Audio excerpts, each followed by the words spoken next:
National ഡെസ്കിൽ നിന്ന് ലിജോ കൂടി നമ്മോടൊപ്പം ചേരുന്നുണ്ട്. ലിജോ, ഇപ്പോൾ ഈ ഒരു ഘട്ടത്തിൽ പാകിസ്ഥാനും പ്രതികരണവുമായി വരുന്നുണ്ട്. ഇന്ത്യ എല്ലാ പദ്ധതികളും ലംഘിച്ചെന്ന് പാക് മന്ത്രി അത്തൗള്ള തരാർ വ്യക്തമാക്കുന്നുണ്ട്. പ്രകോപനമില്ലാതെയാണ് ആക്രമണമെന്നും തരാർ വ്യക്തമാക്കുന്നു. പാകിസ്ഥാൻ ശക്തമായ തിരിച്ചടി നൽകുമെന്നാണ് അത്തൗള്ള തരാർ പറയുന്നത്. എന്തൊക്കെയാണ് വിവരങ്ങൾ? നിലവിലെ സാഹചര്യത്തിൽ പാക് പഞ്ചാബിൽ അടിയന്തരാവസ്ഥ പ്രഖ്യാപിച്ചിരിക്കുകയാണ് പാകിസ്ഥാൻ. അതായത് ഒരു വളരെ അപ്രതീക്ഷിതമായിട്ടുള്ള ഒരു ആക്രമണം, റഡാറുകൾ ഭേദിച്ചുകൊണ്ട് ഇന്ത്യ ആ തരത്തിലൊരു ആക്രമണം നടത്താൻ കഴിഞ്ഞതുകൊണ്ട് തന്നെ ആ തിരിച്ചടി യഥാർത്ഥത്തിൽ പാകിസ്ഥാനെ ഭയചകിതരാക്കിയിട്ടുണ്ട്. അതുകൊണ്ട് തന്നെ പാക് അധീന മേഖലയിലുള്ള പാക് പഞ്ചാബിൽ ഇപ്പോൾ അടിയന്തരാവസ്ഥ പ്രഖ്യാപിച്ചിരിക്കുന്നു എന്നുള്ളതാണ് ഏറ്റവും പ്രധാനപ്പെട്ട കാര്യം. ഇന്ത്യ ഒരു സൈനിക ആക്രമണം എന്ന നിലയ്ക്ക് തന്നെ, അതായത് ഒരു സൈനിക മൂവ്മെന്റ് ഇന്ത്യ നടത്തി എന്നുള്ള തരത്തിലാണ് ഇപ്പോൾ പാകിസ്ഥാൻ ഇതിനെ പ്രതികരിക്കുന്നത്. അതുകൊണ്ട് തന്നെ തിരിച്ചടി നൽകുമെന്ന് അവർ പറയുന്നു. സ്വാഭാവികമായും ഇപ്പോൾ ഈ ആക്രമണത്തിന് ശേഷം, ഏതാണ്ട് 12:30-ക്ക് ശേഷം നടന്ന ഈ ആക്രമണത്തിന് ശേഷം തിരിച്ചടി എന്ന നിലയ്ക്ക് ഷെല്ലാക്രമണം പാകിസ്ഥാൻ ഇപ്പോൾ നടത്തുന്നുണ്ട്.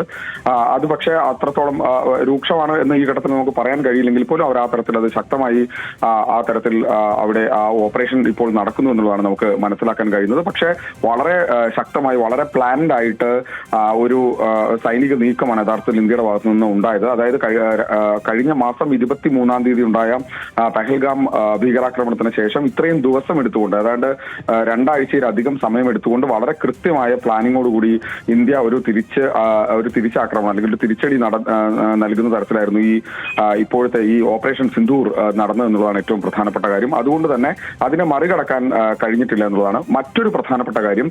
ഇന്ത്യ ഇപ്പോഴും വളരെ കൃത്യമായി അന്താരാഷ്ട്ര സമൂഹത്തോട് പറയാൻ ആഗ്രഹിക്കുന്നത് ഒരു തരത്തിലും അതിർത്തി കടന്നൊരു ആക്രമണം നടത്തിയിട്ടില്ല. അതായത് ഒരു തരത്തിലും പാകിസ്ഥാന്റെ സൈനിക കേന്ദ്രങ്ങളിലേക്കോ സൈനികർക്ക് നേരെയോ അല്ല ഈ ആക്രമണം നടന്നിട്ടുള്ളതെന്നത് വളരെ കൃത്യമായി ഇന്ത്യ പറയാൻ ആഗ്രഹിക്കും. അത് കൃത്യമായി പറയുകയും ചെയ്തിട്ടുണ്ട്. അതിന് ഈ സൈനിക കേന്ദ്രമല്ല, മറിച്ച് ഭീകരവാദികളുടെ കേന്ദ്രങ്ങളിലേക്കാണ് ആക്രമണം നടത്തിയിരിക്കുന്നത്. അവിടെയാണ് ആക്രമണം നടത്തുകയും അവിടെയുള്ള ആളുകളാണ് മരിച്ചിരിക്കുകയും ചെയ്തു എന്നുള്ളതാണ് ഇന്ത്യയുടെ വാദം. ആ തരത്തിൽ അത് അന്താരാഷ്ട്ര സമൂഹത്തെ ബോധ്യപ്പെടുത്താൻ ഇന്ത്യക്ക് ഇതുവരെ കഴിഞ്ഞിട്ടുണ്ട്. ഈ ആക്രമണത്തിന് ശേഷം അത് ഇന്ത്യയുടെ ഇപ്പോഴത്തെ പ്രതിപക്ഷ നേതാവായ രാഹുൽ ഗാന്ധി ആയിക്കോട്ടെ, അതോടൊപ്പം തന്നെ മറ്റ് അന്താരാഷ്ട്ര സമൂഹത്തിലുള്ള മറ്റ് രാജ്യങ്ങളിലുള്ള ആളുകളെയും ആ തരത്തിൽ അത് അറിയിക്കാൻ ഇന്ത്യ ഇപ്പോൾ തയ്യാറായിട്ടുണ്ട്. അത് കൃത്യമായി അറിയിച്ചിട്ടുണ്ട്. 12 ഭീകരർ ഇതുവരെ കൊല്ലപ്പെട്ടു എന്നുള്ളതാണ് നിലവിലെ കണക്ക്. 55 ആളുകൾക്ക് പരിക്കേറ്റിട്ടുണ്ട് എന്നും പറയുന്നു. ആ തരത്തിൽ 9 ഇടങ്ങളിലുള്ള ആക്രമണം, അതിൽ ഇപ്പോൾ റഫാൽ വിമാനങ്ങൾ ഉൾപ്പെടെയുള്ള വിമാനങ്ങൾ ഉപയോഗിച്ചുള്ള ആക്രമണം നടന്നിരിക്കുന്നു. 1971 ശേഷം ഒരു കരവ്യോമ യുദ്ധം, അതായത് ഒരു സംയുക്ത സൈനിക ഓപ്പറേഷൻ നടന്നിരിക്കുന്നു എന്നുള്ളതാണ് ഏറ്റവും പ്രധാനപ്പെട്ട കാര്യം. ആ തരത്തിൽ കുറെ കൂടി ശക്തമായൊരു ആക്രമണത്തിന് ഇന്ത്യ തയ്യാറെടുത്തിരിക്കുന്നു എന്നുള്ളതാണ്.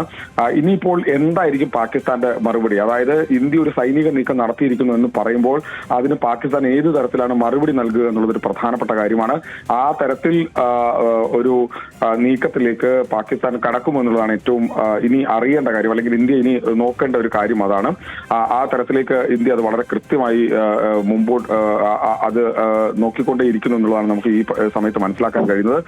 ലഷ്കർ ഇ തോയ്ബയുടെ കേന്ദ്രങ്ങളിലാണ് ഈ ആക്രമണം നടന്നത് വളരെ കൃത്യമായി അന്താരാഷ്ട്ര സമൂഹത്തിന് മുൻപിൽ വെക്കാനാണ് യഥാർത്ഥത്തിൽ ഇപ്പോൾ ഇന്ത്യ ശ്രമിക്കുന്നത്. അത് ആ തരത്തിൽ നടക്കുമെന്നാണ് നമുക്ക് മനസ്സിലാക്കാൻ കഴിയുന്നത്. 10 മണിയോടുകൂടി വിവിധ തരത്തിലുള്ള മീറ്റിങ്ങുകൾ ഇപ്പോൾ നടക്കാൻ പോവുകയാണ്. അത് മന്ത്രിതല യോഗങ്ങൾ നടക്കുന്നു, അതോടൊപ്പം തന്നെ സൈനിക തലത്തിലുള്ള യോഗങ്ങളും നടക്കുന്നു എന്നുള്ളതാണ്.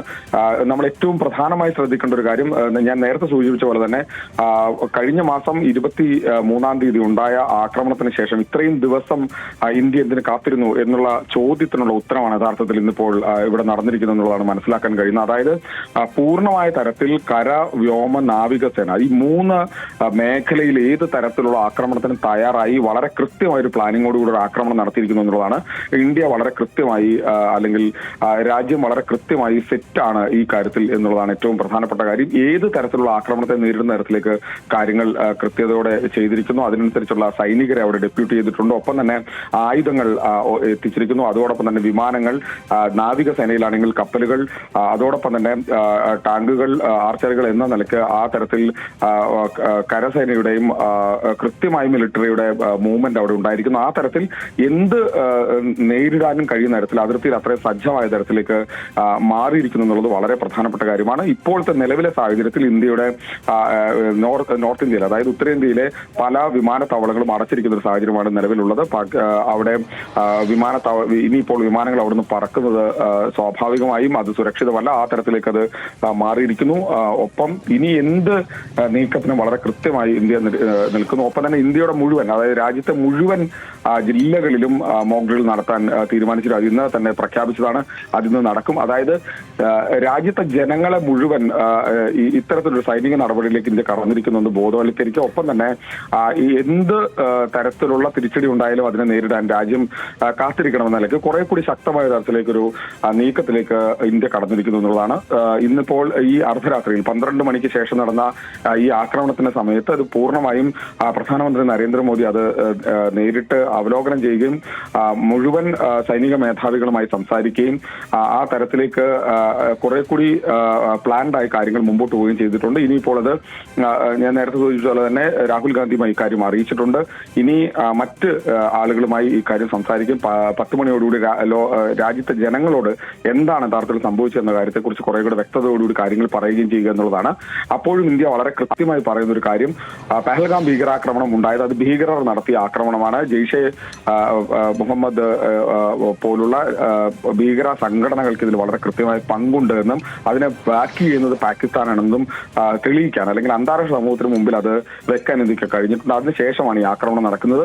അതുകൊണ്ട് തന്നെ വളരെ കൃത്യമായി ഭീകരതയ്ക്കെതിരെയുള്ള, അല്ലെങ്കിൽ ഇന്ത്യക്ക് വേണ്ടി, ഇന്ത്യയുടെ അകത്ത് കയറി ഇന്ത്യയുടെ അതിർത്തിക്കപ്പുറം വന്ന് ഇത്തരത്തിലുള്ള ഭീകരാക്രമണം നടത്തിയ രാജ്യത്തെ ഭീകരർക്കെതിരെ വളരെ ശക്തമായ നടപടി ഇന്ത്യ സ്വീകരിക്കുമെന്ന് വളരെ കൃത്യമായി പറഞ്ഞു വെക്കുന്നു. ആദ്യഘട്ടത്തിൽ നമുക്കറിയാം വളരെ കൃത്യമായി നയതന്ത്ര തലത്തിലുള്ള ഇടപെടലുകൾ വളരെ കൃത്യമായി ഇന്ത്യ നടത്തിയിരിക്കുന്നു. അത് G20 രാജ്യങ്ങൾ ഉൾപ്പെടെയുള്ള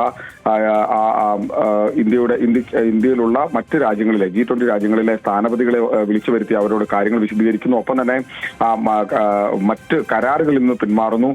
അതോടൊപ്പം തന്നെ അതിർത്തി അടയ്ക്കുന്നു. ആ തരത്തിൽ ജലകരാറുകളിൽ നിന്ന് പിന്മാറുന്നു. അത്തരത്തിൽ വളരെ കൃത്യമായ ഒരു ഇടപെടൽ നയതന്ത്ര തലത്തിൽ നടത്തിയതിനു ശേഷമാണ് യഥാർത്ഥത്തിൽ നേരിട്ടൊരു ആക്രമണം എന്ന നിലയിലേക്ക് കാര്യങ്ങൾ പോകുന്നത്. അത് ഇപ്പോൾ നടന്നിരിക്കുന്നു. നമ്മളിപ്പോൾ മനസ്സിലാക്കുന്നതനുസരിച്ച് ഷെല്ലാക്രമണം വളരെ ശക്തമായി പാകിസ്ഥാന്റെ ഭാഗത്ത് ഉണ്ടാവുന്നുണ്ട്. അതുകൊണ്ട് തന്നെ അതിനെ നേരിടുന്ന ഏത് തരത്തിലാണ് എന്നത് സംബന്ധിച്ച് കൃത്യമായൊരു ധാരണ ഉണ്ടാകും. ഇപ്പോൾ സുരക്ഷാ സമിതി യോഗം 11 മണിയോടുകൂടി ചേരുമെന്നുള്ളതാണ് ഇപ്പോൾ ഈ ഘട്ടത്തിൽ മനസ്സിലാക്കാൻ കഴിയുന്നത്. കേന്ദ്ര ക്യാബിനറ്റിന്റെ പാകിസ്ഥാൻ ഏത് തരത്തിൽ പ്രതികരിച്ചാലും അതിന് തക്കതായ മറുപടി ഇന്ത്യ നൽകുമെന്ന് തന്നെ നമുക്ക് മനസ്സിലാക്കാം. ഇപ്പോൾ നമ്മോടൊപ്പം ബനീഷ കൂടി നമ്മളോടൊപ്പം ചേരുന്നുണ്ട്. ബനീഷ, ഈ അതിർത്തികൾ ആക്രമണം രൂക്ഷമാക്കുകയാണോ പാകിസ്ഥാൻ ഏത് തരത്തിലാകും പ്രതികരിക്കുക?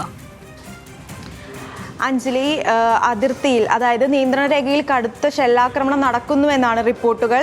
അതായത് പൂഞ്ച് സെക്ടറിൽ ഉൾപ്പെടെ വലിയ തോതിലുള്ള ഒരു ഷെല്ലാക്രമണവും ഇപ്പോൾ നടന്നുകൊണ്ടിരിക്കുകയാണ്. ഇതിൽ 3 പേർ കൊല്ലപ്പെട്ടു എന്ന വാർത്തകളും പുറത്തു വരുന്നുണ്ട്. ഈ ഒരു സാഹചര്യത്തിൽ, ഇന്ത്യയുടെ തിരിച്ചടി വന്ന സാഹചര്യത്തിൽ പാകിസ്ഥാൻ ഈ ആക്രമണത്തോട് തിരിച്ചടിക്കുമെന്ന് തന്നെയാണ് സൈനിക മേധാവി ഉൾപ്പെടെ വ്യക്തമാക്കിയിരിക്കുന്നത്. ഇന്ന് 10 മണിക്ക് 10 മണിക്ക് സംയുക്ത വാർത്താ സമ്മേളനം നടക്കും. അതായത് കരനാവിക വ്യോമസേനയുടെ സംയുക്ത വാർത്താ സമ്മേളനം ഈ ആക്രമണത്തെക്കുറിച്ചെല്ലാം ഇന്ന് 10 മണിക്ക് വിശദീകരിക്കും. അതിന് തൊട്ടു പിന്നാലെ 11 മണിയോടെ തന്നെ ക്യാബിനറ്റ് കമ്മിറ്റി ഇന്ന് യോഗം ചേരുന്നുണ്ട്. പ്രധാനമന്ത്രി വിളിച്ച യോഗമാണ് 11 മണിക്ക് ചേരുക. പുലർച്ചെ 4 മണിയോടെ ആക്രമണ വിവരങ്ങൾ രാഹുൽ ഗാന്ധിയെ സൈനിക വൃത്തങ്ങൾ അറിയിച്ചിട്ടുണ്ടായിരുന്നു. അപ്പോൾ ഇത്തരത്തിൽ ഈ ആക്രമണത്തെക്കുറിച്ചുള്ള കൂടുതൽ വിശദമായ റിപ്പോർട്ടുകൾ 10 മണിയോടെ ആയിരിക്കും പുറത്തു വരിക. തുടർന്ന് പാകിസ്ഥാൻ തിരിച്ചടിക്കുമെന്നുള്ള പരാമർശങ്ങൾ വരുമ്പോഴും എത്തരത്തിലായിരിക്കും പാകിസ്ഥാന്റെ പ്രത്യാക്രമണം എന്നത് സംബന്ധിച്ചുള്ള റിപ്പോർട്ടുകൾ ഇതുവരെ പുറത്തു വന്നിട്ടില്ല. അഞ്ജലി.